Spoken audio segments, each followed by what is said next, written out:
जय श्री राम प्रेमी भक्तों। आपके जीवन में कोई भी समस्या है, कोई दुख है, कोई प्रश्न है, तो गीता में आपके जीवन की सभी समस्याओं का समाधान मिलेगा, सभी प्रश्नों का उत्तर मिलेगा और आपके सभी दुख भी दूर करेगी गीता। क्योंकि गीता सभी शास्त्रों का सार है। गीता स्वयं भगवान के मुख से निकली हुई वाणी है। गीता से बढ़कर कुछ नहीं है।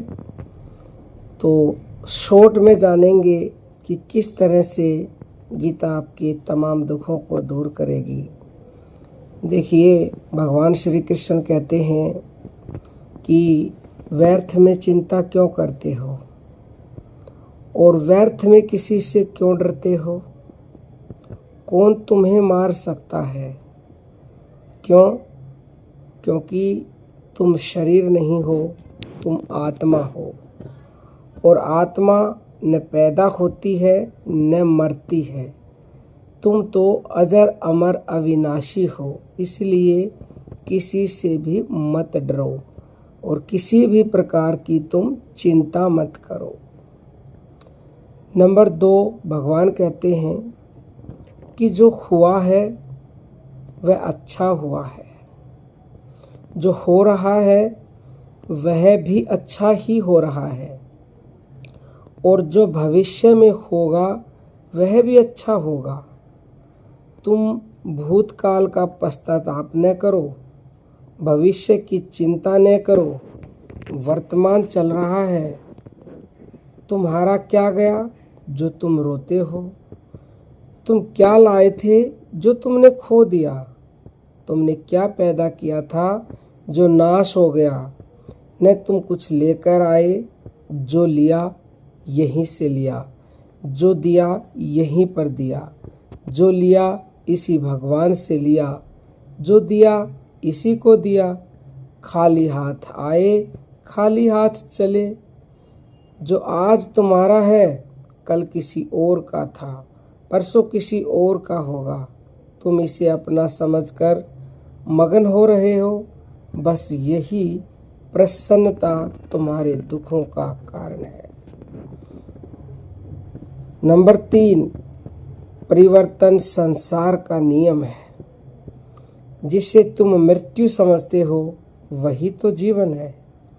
एक क्षण में तुम करोड़ों के स्वामी बन जाते हो, दूसरे ही क्षण में तुम दरिद्र हो जाते हो। मेरा तेरा, छोटा बड़ा, अपना पराया मन से मिटा दो, विचार से हटा दो, फिर सब तुम्हारा है, तुम सबके हो। नंबर 4, न यह शरीर तुम्हारा है न तुम शरीर के हो। यह अग्नि, जल, वायु, पृथ्वी और आकाश से बना है और इसी में मिल जाएगा। परंतु आत्मा स्थिर है। फिर तुम क्या हो? यानी कि अपने आप को कभी भी शरीर मत मानो, अपने आप को आत्मा मानो और आत्मा अजर अमर अविनाशी है। फिर तुम भी अजर अमर अविनाशी हो जाओगे। नंबर 5, तुम अपने आप को भगवान के अर्पित कर दो, सब कुछ अर्पित कर दो।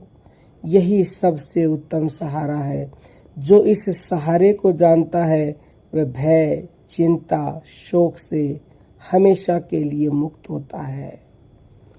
भगवान कहते हैं गीता में कि हे अर्जुन, तू केवल और केवल मेरा आश्रय ले ले, सब कुछ मुझ पर अर्पण कर दे। तो कर दीजिए ना सब कुछ अर्पण और केवल एक उसका ही सहारा ले लीजिए, सब दुखों से मुक्त हो जाओगे। नंबर 6, जो कुछ भी तू करता है उसे भगवान के अर्पण करता चल। ऐसा करने से तू सदा जीवन मुक्त का आनंद अनुभव करेगा। यानी कि हर पल तू आनंद में रहेगा, क्योंकि हमारा तो कुछ है ही नहीं। जबरदस्ती हमने भगवान की चीज़ों को अपना माना हुआ है। हम तो खाली हाथ आए थे, खाली हाथ जाएंगे। सब कुछ उसी का है। तेरा तुझको अर्पण, क्या लागे मेरा। बस कर दीजिए उसको अर्पण, हो जाइए हमेशा हमेशा के लिए सुखी।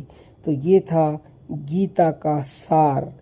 ये सार आपने अपने जीवन में उतार लिया तो यकीन मानिए आपके जीवन में सुखों की बाढ़ आ जाएगी, बाढ़। कोई रोक ही नहीं सकता, ऐसा स्वयं भगवान श्री कृष्ण का कथन है। धन्यवाद। जय श्री कृष्णा।